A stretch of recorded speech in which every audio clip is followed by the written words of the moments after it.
Everyone.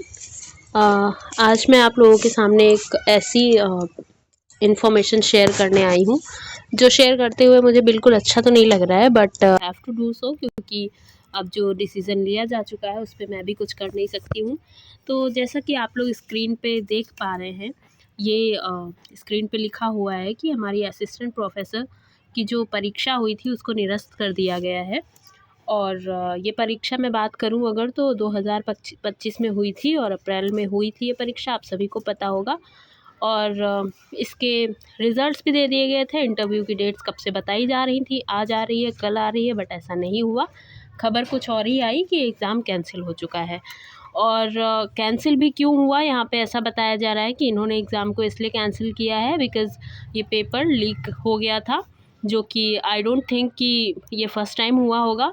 But अब जो आ चुका है उसको हम लोग कुछ कह नहीं सकते। अब डिसीज़न तो दे ही दिया गया है, हमारा ओपिनियन तो उसमें मैटर भी नहीं करता। तो जैसा कि आप स्क्रीन पे देख पा रहे हैं कि इसमें क्लियरली मेंशन है कि हमारी जो असिस्टेंट प्रोफेसर भर्ती की परीक्षा है उसको निरस्त किया गया है। और इसमें इन्होंने ऐसा दिया है कि इन्होंने ऐसा अभ्यर्थियों के हित में परीक्षा को कैंसिल किया है। अब मुझे भी नहीं पता है, एंड शायद आपको पता हो तो बताइएगा कि इसमें अभ्यर्थियों का क्या ही हित होगा। ऑब्वियसली जिनका एग्ज़ाम नहीं निकला था शायद उनके लिए कुछ हित हो, बट जिनका निकल चुका था उसमें ऐसा हित जैसा तो कुछ भी नहीं है। और इन्होंने यहाँ पे रीज़न दिया है कि धांधली की जानकारी इनको मिली थी, तभी इन्होंने ऐसा किया है। अब इन्होंने इसमें पकड़ा क्या है, सॉल्वर गैंग, अवैध धन वसूली के सबूत इनको मिले हैं, और महबूब अली, वैभव पाल, विशाल पाल, इन लोगों को गिरफ्तार किया गया। और इन्हीं लोगों ने जो अपना स्टेटमेंट दिया उसमें ही इन्होंने ये बताया कि इन्होंने शायद कुछ लीक वीक कराया था पेपर। तो जो भी हो, खैर we don't need to go in the depth, but exam तो अब कैंसिल हो चुका है। तो मैं यही कहूँगी कि I know very well that it's not easy कि आप लोग फिर से उतना मोटिवेटेड रहें एंड अपनी पढ़ाई को फिर से कंटिन्यू करें, बिकॉज़ बहुत से लोग ऐसे होंगे जिनके मार्क्स जो होंगे वो कट ऑफ से काफ़ी बेटर होंगे, तो उनको श्योरिटी होगी कि यस मेरा तो सिलेक्शन हो ही जाएगा। कुछ लोग ऐसे भी होंगे जिनका नहीं आया होगा, या कुछ लोग ऐसे भी होंगे जो बिल्कुल बॉर्डर लाइन पे होंगे। तो सबके मिक्स्ड रिएक्शंस होंगे इसमें। बट जितने लोगों ने एग्ज़ाम निकाला था, मैं उनको यही कहूँगी कि अब हमारे हाथ में तो कुछ है नहीं।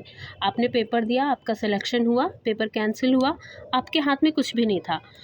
नाउ आपको क्या करना है कि इसको आप पहले तो 1-2 दिन इसको डाइजेस्ट करने का अपना time low, because it's not very easy. It's not easy at all कि आप लोग तुरंत ही ये एक्सेप्ट कर लो कि हाँ पेपर कैंसिल हो गया एंड बस तुरंत किताब खोल के बैठ जाओ, पढ़ने लगो। ऐसा तो हो नहीं सकता है। बट फिर भी आप कोशिश करो कि जितना जल्दी हो सके 2 दिन का आप समय ले लो, थोड़ा सा फ्रेश फील करो, देन अपनी कॉपी किताब फिर से वापस से अपने स्टडी टेबल पे बैठ जाओ और लग जाओ फिर से पढ़ाई में, क्योंकि और कोई भी ऑप्शन आपके पास है नहीं। आप बहुत ऊंचाई पे पहुंच चुके थे, वहाँ से आप थोड़ा सा डाउन ज़रूर हुए हो, बट आप बिल्कुल नीचे अभी भी नहीं गए हो।